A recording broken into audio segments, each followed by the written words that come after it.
It's a new day, and that means new stories from Ocean Story. Let's begin. My family and I agreed to take my brother's family on vacation. My brother Andrew has one daughter, Violet, who is now 17 years old. My brother is also married to a girl named Aurora. My wife Savannah and I invited my brother's family to come on vacation with us because we wanted to help them a little bit to improve their morale. I even offered to take my brother to an amusement park on me because this year I worked hard and had a good income. Andrew quickly agreed to go on the trip with his family. My wife didn't mind that my relatives would be with us. Savannah and I also have a son and daughter of our own. Our son Caleb is a musician at the age of 18. We have always encouraged our children's interests with Savannah. I believe that children should be given the chance to try everything. My brother's family has a slightly different opinion about raising their daughter, but I have never pushed my opinion on Andrew. They have their own family and their own rules, so it would be inappropriate for me to do so. Our vacation started off very well in the first few days. We all couldn't get over the fact that we were finally not in a city with lots of people and cars. Now we were on the beach where there were not too many people, and we could be a little more free. My wife Savannah and I allow my son to have free reign. I mean, I'm not the dad who is always calling his son to find out where he is. When we flew on vacation, Savannah and I sat down across from Caleb and discussed some rules that we definitely need to follow. My son is now 18 years old, and I didn't want to be an angry dad who doesn't let him breathe freely. I told my son that he could go out until 10 in the evening, and after that, he had to be in his hotel room. Also, Caleb had to take his sister with him when he went to the pool so that she wasn't alone with me and my wife all the time. One of the important rules was that Caleb could drink some alcohol, but not to the point where we would have to look for him all over the island. We allowed our son to have free time throughout the day because we also wanted to relax, not babysit our adult children. Moreover, Caleb is a very independent guy, and it was not difficult for him to follow these rules. I told him that I would give him extra money if I didn't have any problems with him. We took Caleb with us on vacation on these terms. There is a certain opposite to all history. My brother came with his daughter on vacation. Violet is a little bit younger than my son, and my brother and his wife are a little bit stricter than me. First of all, because they have a girl who is not even an adult, and this can be a problem. So Violet got stricter rules than my son. My brother has forbidden Violet to go out after 8 in the evening, and under no circumstances to meet adult men. Of course, Andrew forbade his daughter to drink alcohol and go out for strong drinks. In addition, Andrew told his daughter that if she went out, he would call her every hour and ask about her surroundings. Violet did not like her parents being so strict with her, but she agreed to these conditions. Our vacation lasted 13 days, and on the third day, some problems began to arise. And thank God that these problems were not global, but my brother and his wife took everything too seriously. Several times there were situations in my brother's family that also concerned me. Our kids went out in the evening to play volleyball on the beach. Usually they played in the evening, when the sun was not so hot. My son had a little more time than Violet, so he could stay out late. Violet and Caleb played volleyball for a very long time and didn't realize what time it was. Andrew said that his daughter was missing, so he started calling her at 8 o'clock and 2 minutes. Just imagine, Andrew said his daughter was missing when Violet was 2 minutes late. For me, it was completely absurd. Then Violet was almost punished for coming home too late, even though she was less than 15 minutes late. I thought Andrew's eyes were going to pop out of his head as he scolded his daughter. 2 days later, the story repeated itself, but under slightly different circumstances. Violet went with my son for a walk on the coast. Caleb went to a local bar, and Violet stayed to watch the sunset. Of course, she lost track of time and just enjoyed the moment. Violet came home 20 minutes later than she was supposed to. But this time, my brother started to get angry with me and my wife Savannah, justifying his position on the grounds that Savannah and I allowed too much for our son. So Violet is taking a bad example from Caleb. I stood up for my son and said, "Andrew, I'm not in the business of raising your kids, so you stay out of mine." We got into a big fight, and Andrew continued to say that Savannah and I were raising our children in a stupid way, and when they were 24 years old, they would be alcoholics or lead unhealthy lifestyles. I couldn't help but respond to my brother. "You are behaving like a stupid ass. Your daughter is like a hostage in your upbringing." Andrew, you were ready to ban your daughter from going to the beach for the next 2 days because Violet was 12 minutes late. Andrew started to make excuses and said that this was the act of a real normal dad who thinks about his child. My wife replied, "Are you implying that my husband and I are not raising Caleb?" Our fight was very intense. We didn't speak to each other the next day, and we didn't speak to Andrew's family. For the rest of the 5 days of the vacation, my brother and his wife Aurora think that we have spoiled Caleb too much and should be stricter with him. Sometimes I think it was better not to invite my brother's family on vacation. My wife blames me for suggesting that we bring them along, but I had no idea it would turn out like this. Ryan, this story is just so full of your brother's pride. I can tell your vacation was like a roller coaster of emotions and a clash of different parenting styles. Obviously, you had good intentions when you invited your brother's family for the vacation, wanting to help boost their morale and spend time together. However, it seems that the different approaches to parenting and the clash of rules really created tension, and I can't hold you responsible just because Violet was a little late. Audrey, it's interesting to see how you and your wife have allowed your son Caleb more freedom, trusting him with responsibility as he's gotten older. And on the other hand, your brother Andrew and his wife Aurora have a stricter approach to their daughter Violet, which has caused such global quarrels. The author put it nicely that Violet is like a hostage to her dad. I think you should have told your brother. He was an asshole earlier. I'm surprised you put up with it for so long. Asher, I grew up in a similar family as Violet, and I can relate to some of the things she said. In such situations, it is often necessary to respect each other's choices while at the same time defending your boundaries.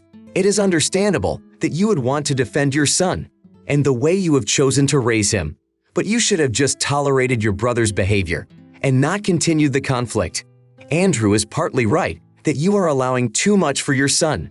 Brooklyn, how selfish Andrew is. It seems to me that for him, his daughter is not a living person with feelings, but a robot who has to do everything he is told. It's very terrible when parents start controlling their children as if they were some kind of objects. Your approach to Caleb is very cool, and your son doesn't lose respect for you. For that, I respect parents like you and Savannah. Now I want to tell a different story. I had my birthday that week, and I have a son, Nathan, who is 6 years old. I divorced my husband Thomas because I could not see a future with him. On my birthday, my son brought me a big bouquet of flowers as a gift. I was very surprised where he got those flowers because they cost several $100s. After all the guests had gone home, I asked Nathan where he got that bouquet.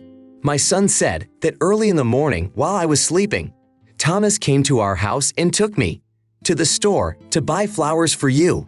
When I heard that the flowers were for my ex-husband, I lost all my spirits. The next morning my son woke up and went to the kitchen, where we put the flowers with him. Nathan didn't see the flowers in the kitchen, so he came to my room and asked me, "What happened to the flowers?" I told him that the flowers had spoiled overnight, and I threw them away. Nathan started crying and realized that I had lied to him.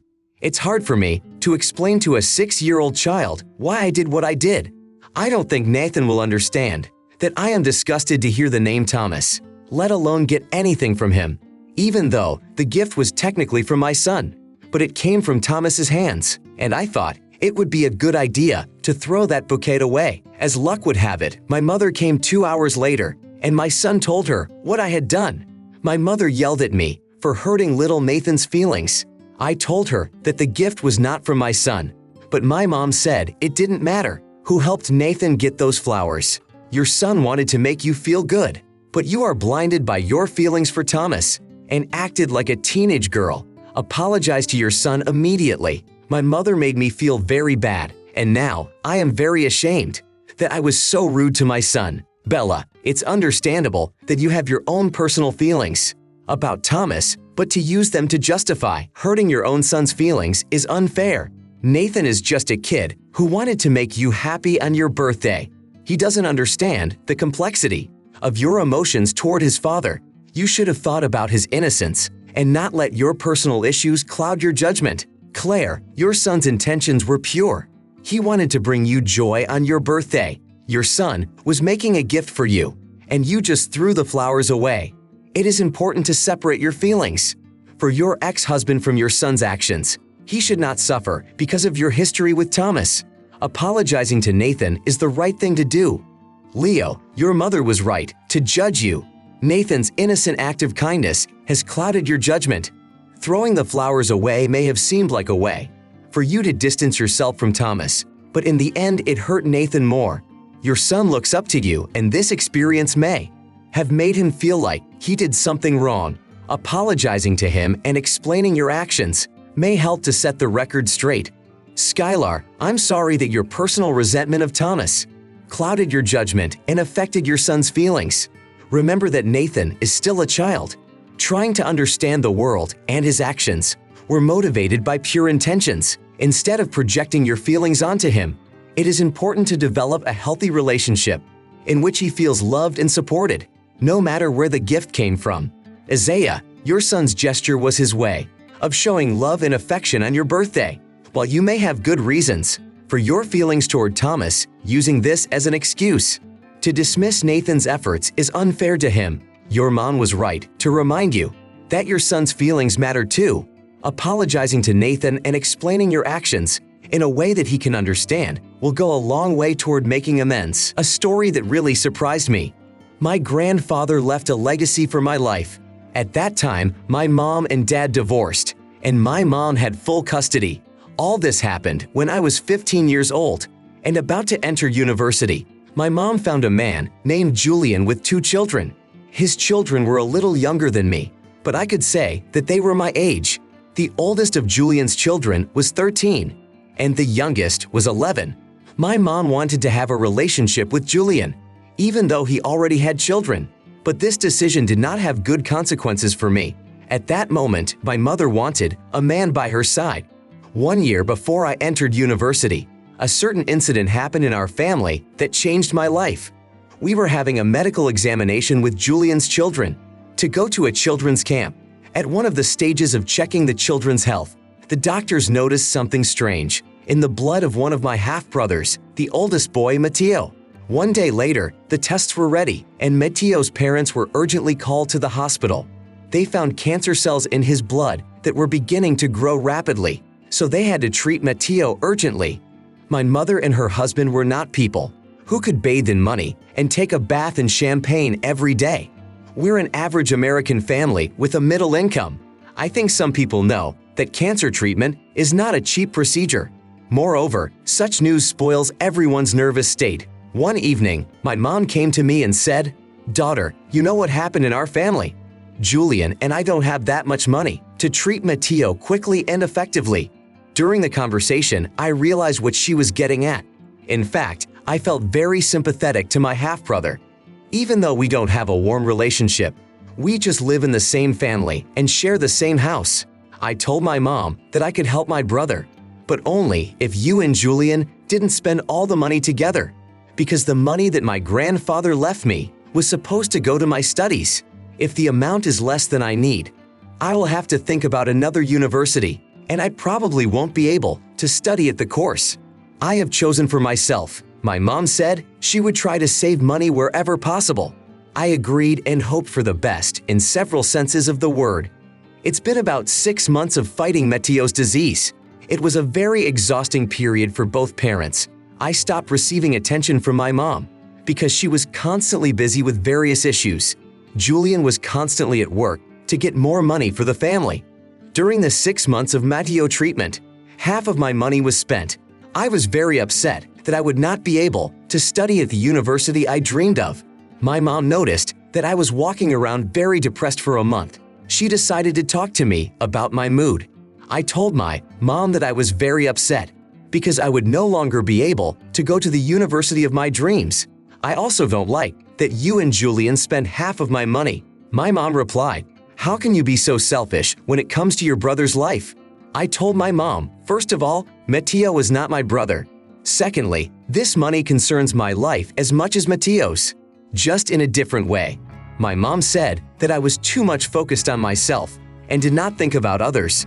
I was outraged by my mom's words because she had just devalued the importance of my studies. We had a small conflict in which each of us stuck to our point of view. I told my friend about it, and she said that we could understand each other. I agree with that, but my mother and I had an agreement about money, which she did not fulfill. Julian found out about our fight and decided to talk to me as well. Personally, I never thought he was a good substitute for my dad, but Julian wasn't too bad.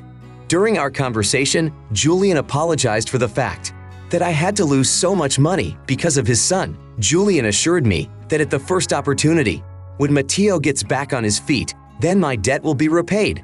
I told Julian that I was very pleased, that he appreciated my money and wishes, but I was not going to forgive him until I went to university. My mom got very angry with me when Julian told her the details of our conversation. My mom said she hadn't realized how tough her daughter was, so my mom called my cousin and told him everything so he could try to change my mind. My mom also made me apologize to them for being rude. I said, first you spend all my money, and then when I said I didn't like it, you and Julian started thinking I was a horrible child. In fact, I don't need Mateo. I want a good education and nothing more. My mom said I was very horrible and behaved very badly. Finally, my stepfather said, if Mateo was here, would you say that too? After he said that, I thought about it a bit, and I started to think that I was really being too rude because of my emotions. Probably in the comments everyone will say that I am a soulless and selfish person. Ellie, wow, what a difficult situation your family is in. It is clear that you care about your education and future, but you should realize that your family is also struggling with family problems and a seriously ill son. It is understandable that you are upset that your money will be used for medical expenses, but I hope that your parents will find a way to bridge this gap and prioritize your dreams and the needs of their family. Anthony, I see it both ways. Education is crucial, but family also comes first. Perhaps your parents could sit down with you and work out a plan that balances their expenses and ensures you get an education. Of course, I understand that cancer is a very serious disease, but by throwing all their resources at Mateo's cancer treatment, your parents are not thinking about your future. Stella, honestly, I can't believe you're complaining about your education. When your stepbrother has cancer, it's very selfish to put money before someone's life. You need to learn to empathize and see the bigger picture, because what you are doing is very disgusting. There is usually a way to solve the problem if you are determined. Jackson, in my opinion, the author of this story, is concentrating too much on himself. Why do you think your life is more important than yours? Remember that you can always continue your education, but being there for your family in times of need is a once-in-a-lifetime opportunity, and instead of whining, you should focus on helping Mateo. Natalie, reading this made me realize that life can be very difficult. It's easy to judge from the outside, but when you find yourself in such a situation, it becomes much more difficult to make decisions. I wish your half-brother good health and you a clear mind, because you are very wrong. Your education is nothing compared to someone else's life. Next story. I have a cousin named Lincoln, unfortunately not the president. Next week, Lincoln will celebrate his 30th birthday. He said that there is a lot of garbage in his yard. That needs to be cleaned up, so Lincoln asked if I would be so kind as to help him with the cleanup for the party. I agreed to do so because I have a good habit of being conscientious about the work I do. At my job, I got a good position in the advertising department because I always do my work very well. All my family is very happy that I have grown up to be a conscientious man. Lincoln and I have always had a good relationship because our parents like to go outdoors, so we were with him. While our parents were doing their business, Lincoln and I would run around in the grass, looking for different animals or bugs. It was really a fun childhood. Let's move on to the main events. At my job, I am the head of the advertising department. We received an urgent request from a popular clothing brand in our state. So, for 2 weeks, my team and I came up with an idea and ways to implement it. I had to work 13 hours a day to do the best job possible. I was so passionate about this project that I left for my studio at 8 in the morning, early on a Friday morning, completely forgetting that I was supposed to be at Lincoln at 9. Only at 12 in the afternoon did I realize that I had forgotten to do something important. I checked my phone and saw 3 missed calls from Lincoln. Unfortunately, I have a bad habit of walking around with my phone on mute all the time. I texted Lincoln that I would be there soon and help him. I arrived at Lincoln's house in half an hour. Lincoln himself and a few of his friends were already there. I apologized to Lincoln for not being able to get there on time. Lincoln tapped me on the back and said, "It's okay, brother, we did almost everything without you." I felt so bad that I couldn't help my brother, but everything seemed to be fine between us. So I sat with Lincoln for a while and went back to the studio. That day I worked very long hours again, and it happened that I fell asleep right there in the studio and woke up too late. Lincoln was planning a party for 11 o'clock in the afternoon. I woke up at 10 o'clock in the morning, realizing that I was very late. I immediately went home to wash up and pick up my girlfriend for my brother's party. I was in such a hurry to attend my brother's party that I forgot the gift I had prepared for him. When we arrived with my girlfriend at the Lincoln house, he didn't react aggressively to my lateness, but invited me to the table. The whole holiday went very well, and the food was just magical. After the holiday, I apologized to Lincoln for upsetting him. For the second time in a row, Lincoln replied that it was not so bad. It could have happened to anyone. I promised my brother that I would bring his gift later. Lincoln laughed and said, "Just don't forget about it." The next day, I received several messages from my brother's girlfriend. Zoe wrote that her husband was very upset about what I did. I told her that I had talked to Lincoln and he wasn't mad at me. Zoe recorded me a video in which she said, "You are so stupid that I am in the cheek. Why are you so appreciated? Think with your own head, you betrayed your brother twice in a row and you think Lincoln will forgive you so easily?" Zoe told my aunt, who was Lincoln's mom, about everything. My aunt said I was an asshole who disrespected the feelings of any brother. I told her that it wasn't my fault and that I had valid circumstances. My aunt said, "What circumstances could be more important than your brother?" I then talked to Lincoln and he said that he was not happy to talk to me right now. Now I feel like a jerk who really did something really bad to my brother. Indeed, I even forgot the gift I was preparing for Lincoln. My girlfriend said that I should apologize to Lincoln and to the whole family. Do most people think I'm really an asshole? Joshua, that's quite a chain of events you've been through. It's clear that you value your relationship with Lincoln and your family, and it's a shame that things didn't go as you had planned. It's understandable that Lincoln might have felt a little disappointed that you were late and missed preparations, but it's also important to remember that everyone makes mistakes. You may have done something a little off the mark, but your brother shouldn't have been offended. Leah, from what you've told us, it doesn't sound like you intentionally meant to upset your brother. Life can be busy and sometimes circumstances beyond our control can lead to forgetfulness or tardiness. It's great that you tried to make amends and even spoke to Lincoln to apologize, and his reaction seems to indicate that he doesn't hold a grudge. But it's a little strange to me why Lincoln didn't tell you right away that he was offended.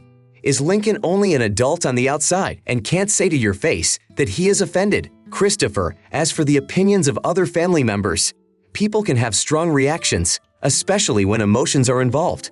It may be worth having a sincere conversation with your aunt and anyone else you feel you need to clear the air. I think that your brother's girlfriend triggered this negative reaction, and now everyone thinks that you are to blame for your brother Lincoln being upset. Hazel, it sounds to me like you're just trying to make excuses for forgetting your brother's birthday because of work. You say you had an important project at work, so you couldn't make it to your brother's party on time. But this is no excuse.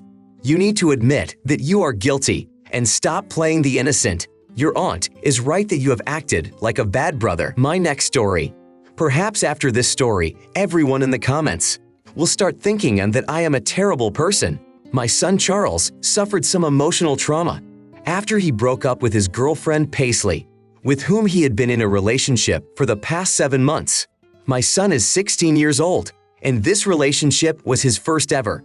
So Charles is very upset that his girlfriend decided to leave him. Charles didn't really want to talk to me about it, so I sent my husband, Josiah, to my son to have a conversation with him. My husband said, Charles is going through a difficult time. I tried to support him, but Charles was not very willing to talk to me.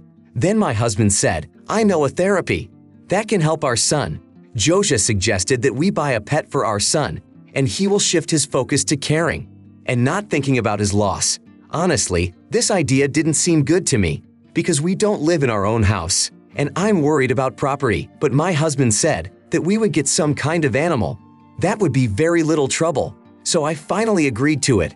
We decided not to tell our son about it. Early in the morning, Josiah and I went to the pet store and decided that we would get a small rabbit for our son. The salesman said that this breed of rabbit doesn't grow big, so it would be perfect for an apartment. We bought the rabbit and everything we needed for it, which was not so cheap, but what you wouldn't do for the happiness of your family. When we arrived home in the morning, our son was already awake. Charles was very surprised that we brought the animal because everyone in the family knows my bad attitude towards animals. But as for me, this rabbit looked very simple, and there shouldn't have been any problems with it. Charles was very happy and went to his room to play with the rabbit for a while. I immediately told my husband that I had a bad feeling about this. Josiah said, honey, you should stop thinking like that. Everything will be fine. The next week, I went to Charles' room to take his clothes to be washed. There was a terrible stench of a rabbit in his room. When I went to the rabbit's cage, I saw that it had no food and was very dirty. So I put the laundry aside and started cleaning the rabbit's room. When I finished, Charles came home from school. I asked him, why is your rabbit so dirty? Charles replied that he had a lot of things to do, so it was very difficult for him to take care of the animal. I said, didn't you promise that you would take care of the animal every day if we kept it? Charles replied, Mom, it's very difficult for me to keep up with all my activities now. I began to lecture him about the importance of taking care of animals and being a good owner. Charles became a little irritated and asked me to leave. My husband said I shouldn't have overreacted. 4 days later, I went into my son's room and smelled that stench again. There was food in the rabbit's cage, but it was very dirty. I was tired of fighting with Charles and making him take care of the animal because my son thinks about himself first and then only about others. Maybe at his age, not all children are capable of being responsible. I took the cage with the rabbit and took it to my parents. They have a small farm, so the rabbit will be more suitable for them than for us.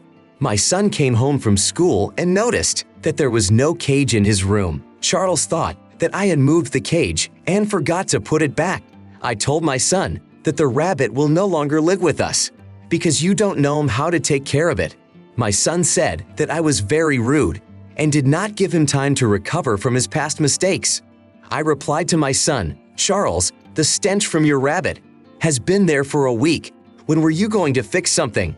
Charles didn't know what to say and just went to his room upset. My husband came home late in the evening and found out from Charles that I had taken the rabbit out of the house. Josiah supported our son and said that he condemned my actions because I had upset our son very much. I don't think I did anything super bad. My son took the animal, so he should take care of it properly and not wait for me to do everything for him. Josiah, don't you think you're justifying your own actions? I understand that you wanted to help your son through a difficult time, but getting a pet without his consent and then expecting him to take on all the responsibility may not be the best approach. He is still young and trying to cope with his own emotions. Everly, I see two sides to this.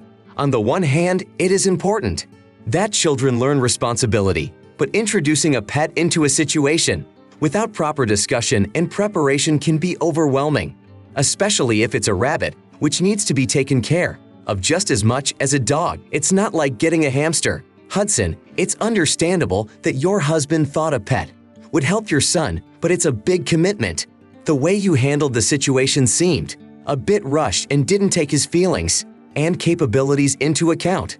You literally did what you wanted to do. I think you could have told your son that he risked losing the animal if he didn't take care of it properly. Anna, my parents once bought me a cat, but I was too young to take care of it. So just 2 weeks later, My dad gave the cat to another family. I was very hurt by this. I can say that I felt a certain depression, and your son Charles was already in that state. I think you made a big mistake. An ordinary apology will not work here.